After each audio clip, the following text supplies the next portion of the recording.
नमस्कार दोस्तों। वोट चोरी करके प्रधानमंत्री बना शख्स निश्चित रूप से डरता है, क्योंकि उसका सच यदि दुनिया के सामने आ गया तो वो खत्म हो जाएगा, उसका डर खत्म हो जाएगा।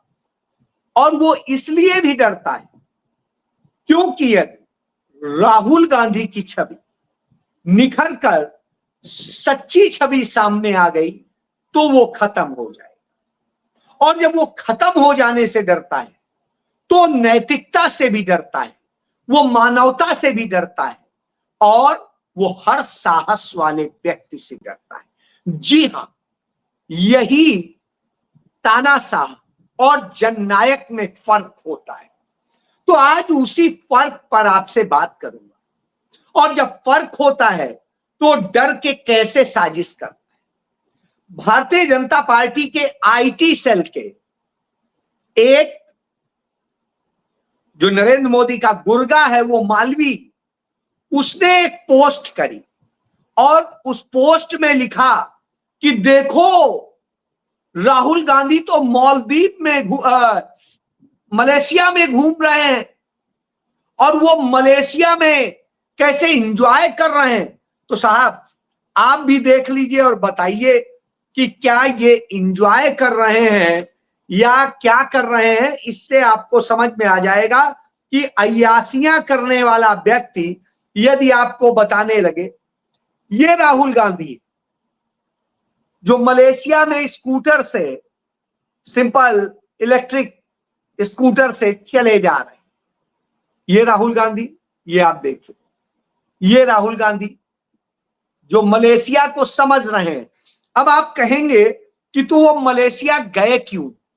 जी हां, मैं बताता हूं। भारत के अंदर उत्तराखंड हो या हिमाचल हो, तमाम जगह पिछले 2-3-4 सालों से प्राकृतिक या मानव निर्मित आपदाएं आ रही, और उन आपदाओं के कारण हजारों लोग मौत के मुंह में अब तक समा चुके हैं।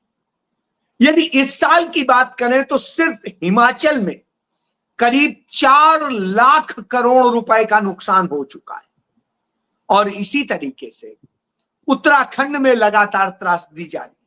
अभी हमने जम्मू और कश्मीर के इलाके में भी ऐसी त्रासदी देखी। उसके पहले हमने वायनाड में कुछ त्रासदी देखी थी, और अब हम पंजाब में बाढ़ की विभीषिका देख रहे हैं, जिसका प्रभाव हरियाणा में भी है और राजस्थान में भी।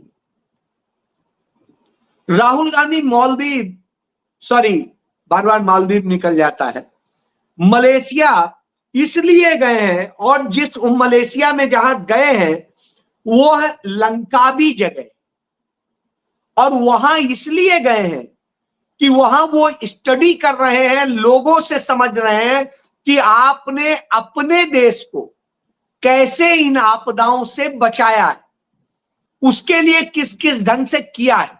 और राहुल गांधी बगैर किसी शोर के, बगैर किसी प्रोटोकॉल के, बगैर किसी सुख सुविधा से वहां गए हैं।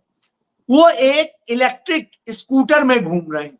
अब आप सोचिए, लेकिन राहुल गांधी ने इसकी फोटो पोस्ट नहीं की, राहुल गांधी के किसी सहयोगी ने इसकी फोटो पोस्ट नहीं की, और उनके परिवार या उनकी पार्टी ने पोस्ट नहीं की। जब कहीं से नहीं पोस्ट हुई तो आखिर भारतीय जनता पार्टी के आईटी सेल के प्रमुख के पास यह फोटो कहां से आ गई? इसका मतलब है भारत सरकार और भारतीय जनता पार्टी राहुल गांधी की पल पल की निगरानी करती है, जासूसी कराती है। यह जो फोटो खींची गई है वह फोटो एक कार से चलते हुए खींची गई है, और इस फोटो के कई सारे हिस्से मिल जाते हैं। जो फोटो कार से चलते हुए खींची गई वह यह दर्शाती है कि राहुल गांधी का कितना खौफ है कि उनकी हर पल की जासूसी की जाती है। इससे एक और खतरा पैदा होता है। क्या राहुल गांधी को खत्म कर देने, मारने के लिए रेकी हो रही है, उसके लिए कुछ प्लानिंग हो रही है, क्योंकि इस तरह से करके उनकी प्राइवेसी भी भंग की जाती है। वो छुट्टी पर और ऑफिशियल विजिट नहीं है उनका, उन्होंने बाकायदे अपने जो कानून सम्मत उनका वीजा है उससे गए हैं, पासपोर्ट से गए हैं, और वहां पर वो लोगों से मिल रहे हैं, विशेषज्ञों से मिल रहे हैं, वहां के लोगों से मिल रहे हैं, और एक स्कूटर से घूमते हुए जा। अब आप सोचिए, जब राहुल गांधी मलेशिया में, क्योंकि एंजॉय करना होता तो इस बारिश के सीजन में मलेशिया जाने का कोई मतलब नहीं। इस सीजन में किसी वो एंजॉय करने के लिए वैसे कंट्री में जाना, ये ऐसी जगह है जहां गए हैं कि तमाम संकट की स्थितियां हैं, बावजूद गए हैं। तो नरेंद्र मोदी को इतनी परेशानी थी क्योंकि नरेंद्र मोदी को डर लगता है। राहुल गांधी के पास वो हर स्टडी होती है जिस आधार पर वो नरेंद्र मोदी को पहले ही बता देते हैं, चेता देते हैं कि ऐसा करोगे तो ऐसा हो जाएगा, और वो साल भर बाद हो, 2 साल बाद हो, 3 साल बाद हो, 2 महीने बाद हो, 3 महीने बाद हो, प्रमाणित होता है, और वो हुआ है आज तक।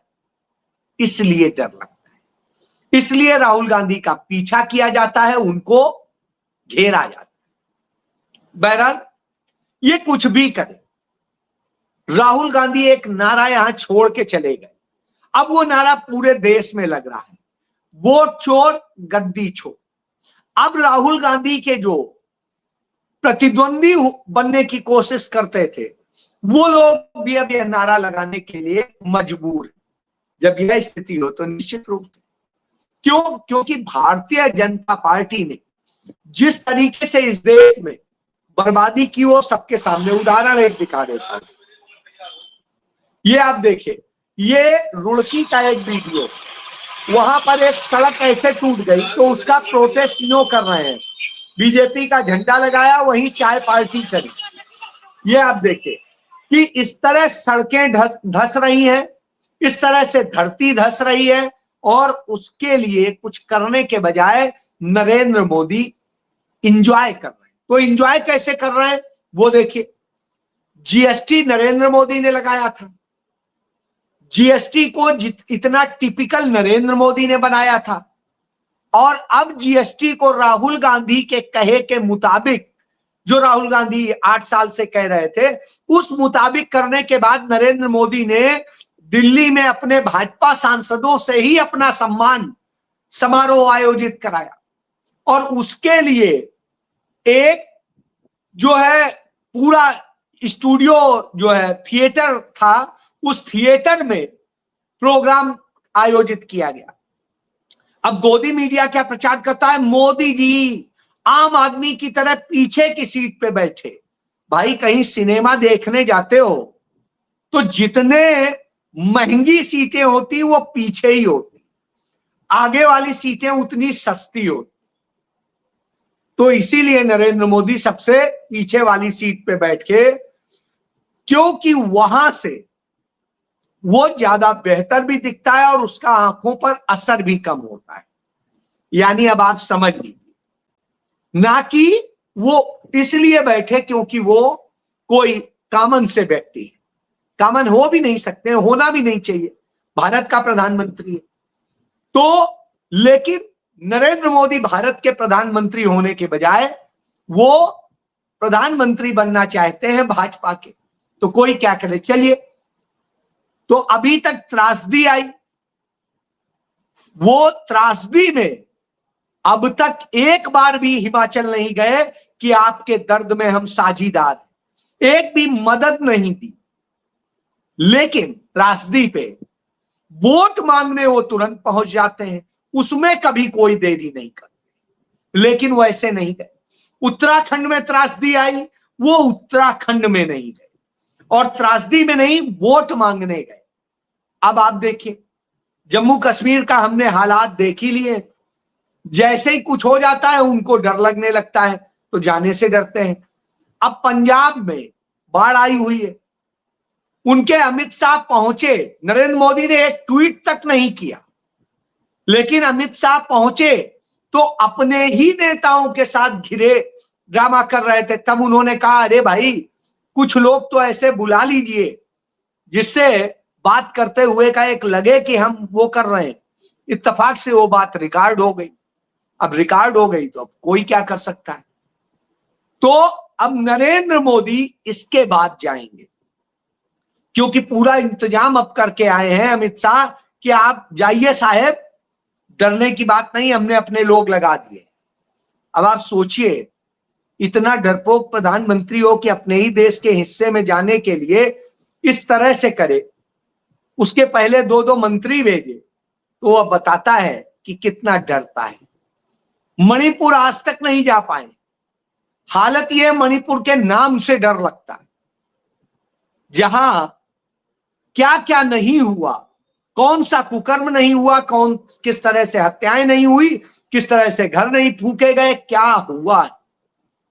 तो अब आप सोचिए, तब भी डर लगता है। डर लगता है तो वहां के लिए प्लानिंग की जा रही, कैसे कैसे कीजिए हम जाएं, वहां की धरती छू के चले आए, बस कह दें हाँ हम भी हो आए। तो ये ड्रामे प्लान किए जा रहे हैं। चलिए, ये ड्रामे जब प्लान किए जाएंगे तब आएगा। उधर असम में इनका भ्रष्टतम मुख्यमंत्री हेमंता बिस्वा शर्मा, वो जिस तरीके से जल जमीन जंगल सब काट रहा है, कब्जे कर रहा है, अडानी अंबानियों को कब्जे में दे रहा है, तमाम और दूसरे पूंजीपतियों को दे रहा है, बेच रहा है, देश की सुरक्षा को खतरे में डाल रहा है, तब वहां के आदिवासी अपने को बचाने के लिए सड़क पर उतर पड़ते हैं। तो यह देख लीजिए, वो भी देखना इसलिए जरूरी है कि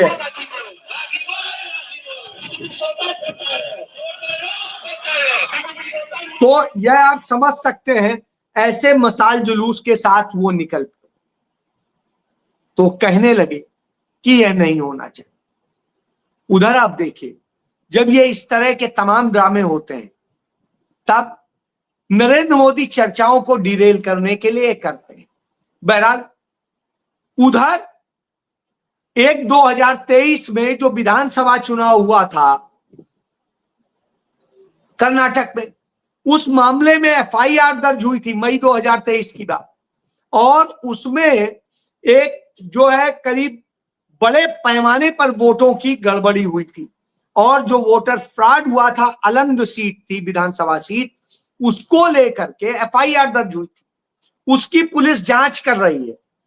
तो जो वहां की सीआईडी है, तो वो जांच के लिए दस्तावेज मांगती है चुनाव आयोग से, तो चुनाव आयोग दस्तावेज नहीं देता, यानी संवैधानिक संस्था वो भाजपा का चुनाव आयोग बन जाता है, और वो शेयर नहीं कर रहा होता है पुलिस को वास्तविक दस्तावेज, जो कि कानूनन बाध्य है एक एफआईआर और एक इन्वेस्टिगेशन में चीजें सौंपने के लिए। अब आप समझ लीजिए, जिस तरीके से ये फ्रॉड किए जा रहे हैं, सारी चीजें हो रही हैं, वो अपने आप में है कि सबूत देने से इनकार कर रहे हैं, तो वोट चोर गद्दी छोड़ उसको प्रूव करता है। और इस पर सारी चीजें इतनी गंभीर हैं कि चिंताजनक हालात पैदा हो। क्यों? यदि आप चोर नहीं है तो आपको तो डरना नहीं चाहिए। और यह तो लीगल एजेंसी मांग रही है, ये कोर्ट में जाएगा, कोर्ट इस पर बात करेगी। नरेंद्र मोदी ने आपको बचाने के लिए कर ही दिया है कि चुनाव आयुक्त और मुख्य चुनाव आयुक्त पर कोई कार्रवाई नहीं हो सकेगी, तब क्यों चिंता कर रहे? क्योंकि आपने वोट चोरी की, और वोट चोरी से बनी सरकार निश्चित रूप से डरती है। वो कोई जवाबदेही तय नहीं करना चाहती। जैसे नरेंद्र मोदी के रहते भारत की अर्थव्यवस्था हो, भारत की सुरक्षा हो, भारत की आंतरिक व्यवस्था हो, भारत के तमाम सारी सीमाओं की हालत हो, हर जगह असफल साबित हुई है। रोजगार देने के मामले में, लड़कियों की सुरक्षा देने के मामले में, और लोगों को अच्छा जीवन देने के मामले में हर जगह असफल हुई। और जो विदेश नीति थी वो इतनी असफल हुई कि अमेरिका ने भारत पर 50% टैरिफ ला दिया। इसी तरह से जापान के ऊपर 25% टैरिफ लगाया गया था, तो उसका विरोध शुरू हुआ। तमाम के वार्ता के बाद में उन पर 15% ही टैरिफ रह गया, लेकिन वहां के प्रधानमंत्री शिगेरू इशिबा को इस्तीफा देना पड़ा, क्योंकि इतना विरोध हो गया था कि ये 15% भी क्यों, हम तो अमेरिका के साथ खड़े हैं और तब भी हम पर टैरिफ लगेगा। अब आप सोचिए, नरेंद्र मोदी गए तो उसको भी पनौती लग गई। नरेंद्र मोदी का उसने जो स्वागत किया और पनौती उसको दे के चले गए, उसकी कुर्सी छिन गई। इसके पहले भी हमने 2-3 और लोगों को देखा है जिनसे वो गले इस तरह मिले, उनकी कुर्सियां छिनी, तो वही इनके साथ हो गया। इन्हें अब इस्तीफा देना पड़ा है। लेकिन हमारे देश का प्रधानमंत्री जो सबसे बड़ा पनौती है, वो न इस्तीफा देता है, न सुचारू रूप से शासन चलाता है। वो तो गद्दी पे बैठे रहने के लिए वोट चोरी से लेके कोई भी कुकर्म करने को तैयार, और इसके लिए वो आम आदमी पार्टी जैसी अपनी बी टीमों के जरिए खेल भी रचता है। तो आप देखिए, इसी सारे प्रोग्राम के दौरान क्या होता है, जो भगवंत मान है जब संकट में है पंजाब, तो कहता है मैं तो बीमार पड़ गया और जाके अस्पताल में भर्ती हो जाता है। अब आप सोचिए, आप अस्पताल में भर्ती हो जा रहे हैं, आपके कोई गंभीर रोग नहीं है कि आप इतना बीमार पड़ गए हैं कि आप इतने दिन अस्पताल में पड़े हैं। ये ड्रामे अब पूरा पंजाब जानता है।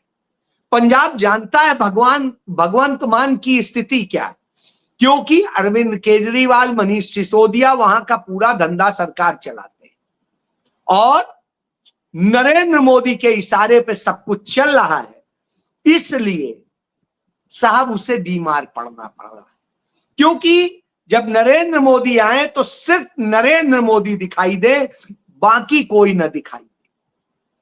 तो ये पूरा खेल जानबूझ के किया जाता है, जिससे भविष्य में भारतीय जनता पार्टी यहां चुनाव लड़ते वक्त तमाम तरह के बातें करे।